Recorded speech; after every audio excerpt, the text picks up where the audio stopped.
नमस्कार, मैं सैयद अख्तर श्री अरविंदो सोसाइटी की ओर से आपका बहुत बहुत स्वागत व अभिनंदन करता हूं। हम आज शिक्षा में शून्य निवेश नवाचार कार्यक्रम ZIIEI द्वारा संकलित एक रोचक व अभिनव नवाचार के बारे में आपको बताएंगे। हम इनोवेटिव पाठशाला के अंतर्गत NCERT के प्राइमरी सेक्शन के कक्षा 5 के पर्यावरण अध्ययन की पुस्तक आसपास के पाठ 9 डायरी कमर सीधी ऊपर चढ़ो के नवाचार अभिनव शिक्षण तकनीक की गतिविधि थीम आधारित उपस्थिति का इस वीडियो में क्रियान्वयन करेंगे। हम आशा करते हैं कि आप इस वीडियो को देखने के उपरांत इस नवाचार तकनीक को अपने विद्यालय व कक्षा में अवश्य लागू करेंगे। इस पाठ को ZIIEI के कई नवाचार गतिविधियों से पढ़ाया जा सकता है, परंतु आज हम इसे थीम आधारित उपस्थिति से समझेंगे। तो आइए पाठ का सार समझते हैं। प्रस्तुत पाठ डायरी कमर सीधी ऊपर चढ़ो एक ऐसी शिक्षिका के पर्वतारोहण के स्मरण पर आधारित है, जिसमें बड़े ही रोचक ढंग से उन्होंने घटनाओं का वर्णन किया है। इस नवाचार की नवीनता को यदि देखा जाए तो थीम आधारित नवाचार एक ऐसा नवाचार है जिसमें छात्रों की उपस्थिति को दर्ज कराने का अनोखा तरीका अपनाया गया है। इसमें पाठ से जुड़े हुए शब्दों, वाक्यों व चित्र आदि को रोल नंबर के स्थान पर बोला जाता है, जिससे कि पुनः अध्ययन द्वारा पाठ को आसान से लंबे समय तक याद रखा जाता है।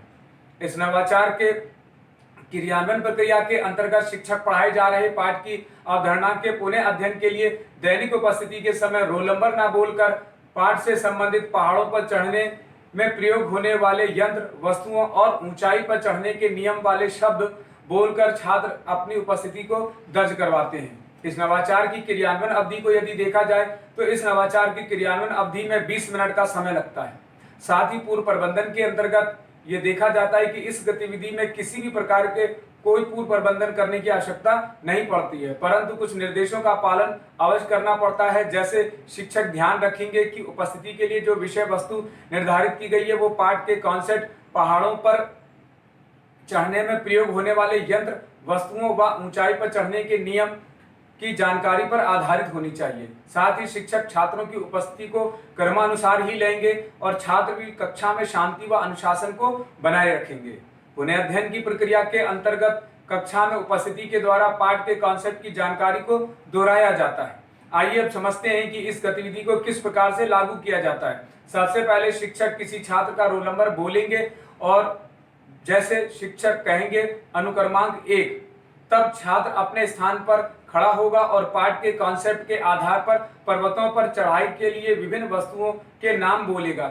जैसे अनुक्रमांक 1 बोलेगा ऑक्सीजन सिलेंडर।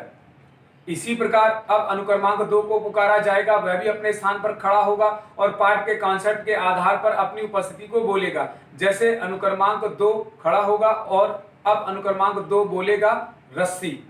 इस प्रकार शिक्षक एक एक कर सभी छात्रों को बुलाते जाते हैं और उनकी उपस्थिति को दर्ज कराते हैं। सभी छात्र अपने क्रमानुसार ही पाठ के कॉन्सेप्ट के आधार पर अपनी उपस्थिति को बोलते हैं। इस प्रकार शिक्षक थीम आधारित उपस्थिति के आधार पर डायरी कमर कसी ऊपर चढ़ो के पुनः अध्ययन आसानी से करा लेते हैं। इस प्रकार निष्कर्ष रूप में कहा जा सकता है कि थीम आधारित उपस्थिति से सीखने के अनेक प्रतिफल प्राप्त होते हैं, जैसे विभिन्न उद्देश्यों के लिए अपनी भाषा और स्कूली भाषा के बीच सहायता से बातचीत करना, प्रश्न पूछना, निजी अनुभवों को साझा करना तथा तर्क देने की क्षमता को विकसित करते हैं। साथ ही वर्णमाला, अक्षर, ध्वनि को पहचानना, उनको पढ़ना लिखने के साथ साथ अभिव्यक्त करने की क्षमता को भी विकसित करते हैं। अपनी भाषा को बोलने की समझ विकसित करते हैं तथा भाषा की बारीकियों पर ध्यान देते हैं।